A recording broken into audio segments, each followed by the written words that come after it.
UP के बस्ती में police व स्वाट टीम की संयुक्त टीम को मिली बड़ी सफलता। डीजल चोरी करने वाले अंतर जनपदीय गिरोह के 9 सदस्यों को टीम ने दबोचा। एक जगहों से 6 जबकि दूसरी जगह से 3 लोगों को पुलिस ने पकड़ा। सड़क किनारे खड़े ट्रकों से डीजल चोरी की घटना को देते थे अंजाम। पुलिस के लिए बना हुआ था सरदर्द। भारी मात्रा में चोरी का डीजल चोरों के पास से बरामद। साथ ही घटना को अंजाम देने वाले वाहन को भी पुलिस ने पकड़ा। गिरफ्तार लोगों पर की जा रही है कड़ी कार्रवाई। पुलिस लाइन में एसपी अभिनंदन ने मामले का किया खुलासा। उत्तर प्रदेश के बस्ती जनपद से बड़ी और अहम खबर आपकी स्क्रीन पर, जहां पर वाहनों से डीजल लूटने वाले गैंग का पर्दाफाश हुआ है। किस तरीके से वो चोरी की घटनाओं को अंजाम देते थे? ये हरैया में एक घटना हुई थी जिसमें कि 2 जनरेटर एक ही समय में रात में चोरी हुए थे। तो उस घटना का संज्ञान लेते हुए तुरंत हमारी एसओजी और स्वाट टीम और थाना हरैया की पुलिस जो लोग लग गई काम में, और बहुत तेज़ी से विदिन 72 आवर्स हम लोगों ने उसका गैंग का पर्दाफाश किया।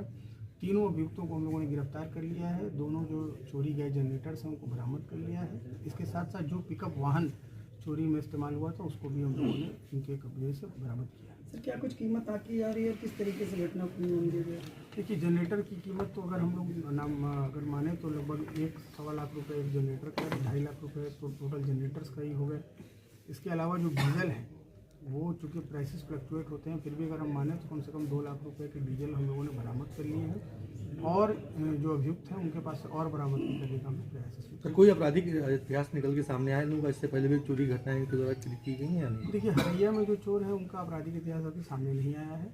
और भी जनपदों से बात करके और समन्वय करके इसके बारे में हम लोग डिटेल प्राप्त कर रहे हैं। कई पुलिस के लिए बड़ी चुनौतियाँ थी सर, उसकी गिरफ्तारी में सर किस तरीके से लोग घटना को अंजाम देते थे और किस तरीके से अपनी रणनीति को तैयार करते थे?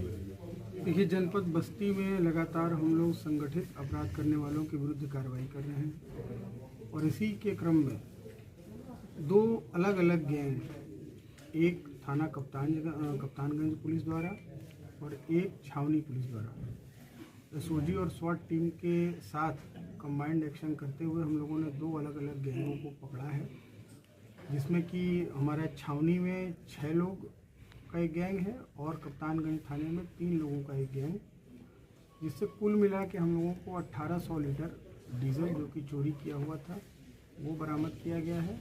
इसके साथ जो गाड़ी का उपयोग किया जा रहा था वो बरामद हुआ है, और इसके अलावा जो इक्विपमेंट्स जिससे वो निकालते थे तेल वो हम लोगों ने बरामद किया है। ये एक अंतर जनपदीय गिरोह है जो कि सड़क पर, हाईवे पर किनारे ट्रकों को टारगेट बनाता था और वहाँ उनके टैंकरों को पूरी तरह से खाली कर देता था। और इसमें जो इनके लिंकेजेस हैं उसको भी हम लोगों ने डेवलप किया है। ये अलग अलग जनपदों के रहने वाले लोग हैं। अयोध्या, अंबेडकर नगर और बस्ती तीनों जिलों के इसमें अपराधी हैं।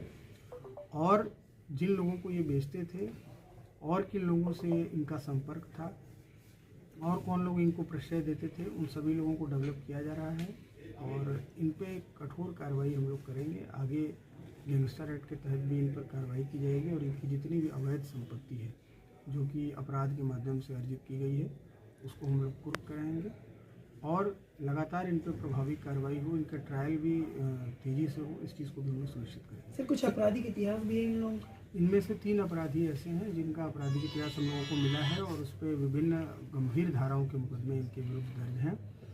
उन मुकदमों को भी हम लोग फास्ट ट्रैक कराने का प्रयास करेंगे और उनको भी संज्ञान में लेते हुए इनके ऊपर आगे प्रभावी कार्रवाई हो, ऐसा सुनिश्चित करेंगे। सर, कई केसों में देखा जाता है कि ट्रक ड्राइवर खुद ही इन लोगों से बात करके ऑयल वगैरह निकलवाते हैं, तो क्या इस तरीके से भी कुछ इंटरकनेक्शन निकल के आया सामने? देखिए, इसको हम लोग इस पहलू को भी देख रहे हैं कि जो इसमें ट्रक ड्राइवर हैं उनका क्या इन्वॉल्वमेंट है। इसके अलावा जो ट्रकें जहाँ पे खड़ी होती हैं, जो ढाबे होते हैं, इनके लोगों का इसमें क्या इन्वॉल्वमेंट है, इस चीज़ को भी हम लोग चेक कर रहे हैं और अगर उनका इन्वॉल्वमेंट पाया जाएगा तो उनके विरुद्ध भी इस मुकदमे के अंदर कार्रवाई की जाएगी। सर, इन लोगों के द्वारा कितने सालों से ये सब काम किया जा रहा है? ये देखिए, काफ़ी टाइम से ये लोग कार्रवाई की, इस तरह की जो घटनाएं को अंजाम दे रहे थे, परंतु कई बार क्या होता है, शिकायत न मिलने की वजह से और कई बार कुछ चीज़ों को ओवरलुक करने की वजह से भी हम लोगों को ये अब हम लोग के पकड़ से दूर थे, परंतु अब इन लोगों को हम लोगों ने पकड़ा है और पूरे जो बचे हुए लोग हैं उनको भी हम लोग इसमें ट्रैक करके उनकी गिरफ्तारी करेंगे और पूरे गैंग का हम लोग भंडाफोड़ करेंगे। सर ऐसी हरैया घटना में ना हो सर, उसके लिए क्या करेंगे फिर से? जी, ऐसी घटनाएं ना हो इसके लिए किस तरह से ट्रक ड्राइवर देखिए को इसमें चलाएं? दो तरीके होते हैं। एक प्रिवेंटिव तरीका होता है जिससे कि हमें पेट्रोलिंग और पुराने अपराधियों पर सतर्क दृष्टि रखने के माध्यम से करते हैं, और दूसरा होता है कि जो हमारे इस तरह के अपराध करने वाले लोग हैं उनको हम लोग चिन्हित करें और उनके जो पूर्व में मुकदमे हैं उनको हम लोग फास्ट ट्रैक कराएं उनके ट्रायल को, और यदि उन पर गैंगस्टर इत्यादि की कार्रवाई नहीं हुई है तो उसको कराकर इनकी संपत्तियों को कुर्क करें, तब जाकर इन पर एक इनको मैसेज जाता है और इनकी जो है पूरी कमर जो है ऑर्गेनाइज्ड क्राइम की वो टूट जाती है। सर हरैया में एक चोरी